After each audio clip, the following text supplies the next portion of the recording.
India किसी भी part के ऊपर उनको काउंटर नहीं कर पाया। विराट कोहली अपनी पीक पे नहीं है। दो सिलेक्शन की समझ नहीं आई भारत ने किया क्या की, खासतौर पे ठाकुर की और दूसरा जडेजा की। 82 माइल्स की वो बॉल करते हैं। हमारा इधर गली मोहल्ले में जो बॉलर है इस पेस की बॉल करता है। ब्रॉडकास्टर थे, उन्होंने भारतीय बोर्ड को कहा कि अगर पाकिस्तान इंडिया में आके मैचेस नहीं खेलते तो हम कवरेज नहीं करने जा रहे। पीसीबी कोशिश कर रहा है कि 4 मुल्क की टूर्नामेंट भी एशिया कप से पहले करवा लिया जाए। सबसे पहले बात करते हैं हम वर्ल्ड टेस्ट चैंपियनशिप के हवाले से।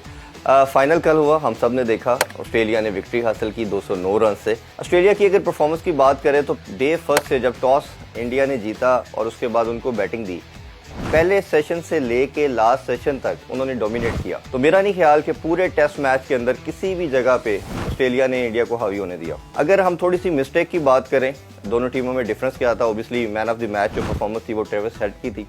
बड़ी खूबसूरत किस्म की उन्होंने 165 की इनिंग्स खेली। मेरा ख्याल है वो उधर ही उन्होंने एक एडिशनल पॉइंट था अपनी टीम के लिए वो ऐड कर दिया, जिसके बाद इंडिया किसी भी पार्ट के ऊपर उनको काउंटर नहीं कर पाया। कोई 2-3 साल से हमें नजर आ रहा है कि विराट कोहली अपनी पीक पे नहीं है, उनकी पीक कंटिन्यूसली डिक्लाइन की तरफ है। मुझे दो सिलेक्शन की समझ नहीं आई भारत ने किया क्या की, खासतौर पर ठाकुर की और दूसरा जडेजा की।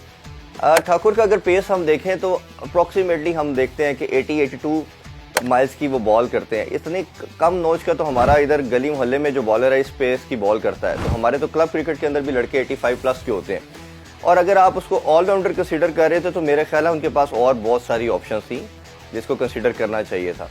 इसी तरह जडेजा की बात करें तो लेफ्ट आर्म को आपको पता है कि फिंगर स्पिनर को लेफ्ट हैंडेड बैट्समैन के लिए बैटिंग करना कन्वीनियंट होता है। और ऑस्ट्रेलिया के पास हम देख रहे हैं कि 4 लेफ्ट हैंडेड बैट्समैन थे, तो वो बड़ा इजीली उनको मैनेज करते रहे। और ख़ास तौर पे जिस तरह की वैरायटी की बात करें तो जडेजा के पास ऐसा कोई वैरायटी नहीं है। वो भी T20 और ODI के स्पेशलिस्ट माने जाते हैं। अब बात करते हैं थोड़ा एशिया कप के हवाले से। हम सब जानते हैं कि पहले हाइब्रिड मॉडल की प्रपोजल दिया पीसीबी ने, नजम सेठी साहब की तरफ से ये पॉइंट ऑफ व्यू पेश किया गया ACCA के सामने कि हम कुछ मैचेस पाकिस्तान में करवाएंगे और रिमेनिंग मैचेस जो हैं हम UAE में करेंगे।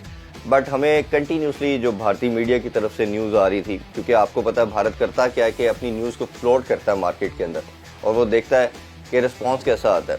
तो पहले उन्होंने इसको रिजेक्ट किया, फिर उन्होंने कहा कि नहीं हम पाकिस्तान के बगैर एशिया कप करवा रहे हैं। ये सारी न्यूज़ आना शुरू होगी। मैंने इसी प्लेटफॉर्म से बताया कि ये ऐसा नहीं होगा, क्योंकि पाकिस्तान ने वर्ल्ड कप खेलने जाना है और भारत किसी सूरत अफोर्ड नहीं कर सकता कि पाकिस्तान अपने मैचेस इंडिया में आके ना खेले। पाकिस्तान ने बड़ा अच्छा एक स्मार्ट मूव ये की कि हमने कहा कि हम फिर न्यूट्रल वेन्यूज़ पे जाके मैचेस खेलेंगे। देखिए ACCA का और ICC का जो मैचेस है वो डिफरेंट है, कुछ लोग मिक्सअप कर देते हैं। और हमने देखा कि ICC के कुछ जो हाई ऑफिशियल्स थे वो भी पाकिस्तान आए, उनकी नजम सेठी साहब के साथ मीटिंग भी हुई, उसमें भी इसी को मेक श्योर करवाया गया। ICC को हमने भी ये कहा कि आप अपने मैचेस को ACC से सेपरेट रखें। बट हमारा स्टांस बड़ा एक क्लियर था और मेरा ख्याल होना भी चाहिए था कि कैसे हम इसको कर सकते हैं कि भारत हमेशा अपने जो भी ट्रीटीज़ होती है, कॉन्ट्रैक्ट होता है, उसे बैक ऑफ कर जाता है।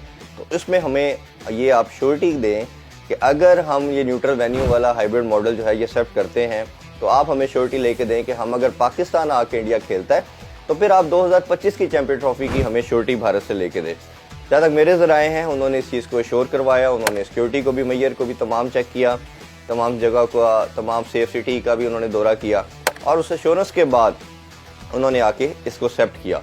दूसरी ये रीज़न थी कि जो ब्रॉडकास्टर थे उन्होंने भारतीय बोर्ड को कहा कि अगर पाकिस्तान वर्ल्ड कप के अंदर पार्टिसिपेट नहीं करती या वो इंडिया में आके मैचेस नहीं खेलते तो हम कवरेज नहीं करने जा रहे। इसमें 2-3 टॉप जो नॉच के चैनल्स हैं, जो ब्रॉडकास्टर है, जब उन्होंने ये डिनाई किया कवरेज करने की वर्ल्ड कप से तो भारत को बहुत बड़ा डंड लगा। वो क्योंकि किसी सूरत अफोर्ड नहीं कर सकती कि बाकी दुनिया सारी आके वर्ल्ड कप भारत में खेल रही और पाकिस्तान नहीं आया। तो उसके लिए उनके तमाम स्टेक्स इन्वॉल्व थे। हम सब जानते हैं कि फाइनेंशियली जाइंट है भारत, BCCI जाइंट की हैसियत रखता है, बट वो इसी वजह से जाइंट बनता है कि जब सारी टीमें उनके पास आएँ। अगर पाकिस्तान नहीं आता किसी भी रीज़न से तो वो तमाम उनकी एफर्ट फर्टाइल हो जाएंगी, तमाम वेस्ट हो जाएंगी। ये मेरा ख्याल है हमारी बड़ी स्मार्ट मूव थी और PCB को इधर क्रेडिट देना चाहिए, नजम सेठी साहब को क्रेडिट देना चाहिए, क्योंकि लेटेस्ट अपडेट के मुताबिक ये है कि अब 4 मैचेस जो हैं वो पाकिस्तान में होंगे। रिमेनिंग मैचेस जो कि श्रीलंका बड़े अरसे से कोशिश कर रहा था अलॉन्ग विद भारत कि ये श्रीलंका में मैचेस हों, हम UAE में चाह रहे थे बट वेदर कंडीशन की वजह से वो नहीं मान रहे, तो अब रिमेनिंग मैचेस जो हैं वो श्रीलंका में होंगे। इसी के साथ एक और बड़ी अपडेट मैं आपको देता चलूँ कि PCB कोशिश कर रहा है कि 4 मुल्क की टूर्नामेंट भी एशिया कप से पहले करवा लिया जाए, क्योंकि तमाम कंट्रीज चाहती हैं कि सब कॉन्टिनेंट की जो कंडीशन है उससे कस्टमाइज हुआ जाए। उसमें पाकिस्तान ने New Zealand cricket board, Australian cricket board से, बांग्लादेश क्रिकेट बोर्ड से और साउथ अफ्रीकन क्रिकेट बोर्ड से, इन चारों बोर्ड से बात की है और उनसे कन्विंस करने की कोशिश की जा रही है कि हम अगर एटलीस्ट चारों के चारों मान जाते तो 4 नेशन, अगर नहीं तो 3 अगर एग्री कर जाते हैं तो 3 नेशन टूर्नामेंट भी पाकिस्तान में खेला जा सकता है, ताकि जिसमें हमारे प्लेयर्स को भी प्रैक्टिस मिले और उनके लिए भी बेनिफिशियल होगा ऑब्वियसली कि सिमिलर कंडीशन है हमारी और इंडिया की।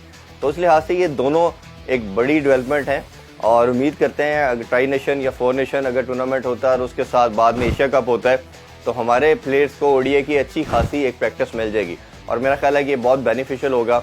टुवर्ड्स वर्ल्ड कप अगर हम प्रिपरेशन की बात करते हैं हमारे प्लेयर के लिए बहुत फ़ायदा हो सकता है।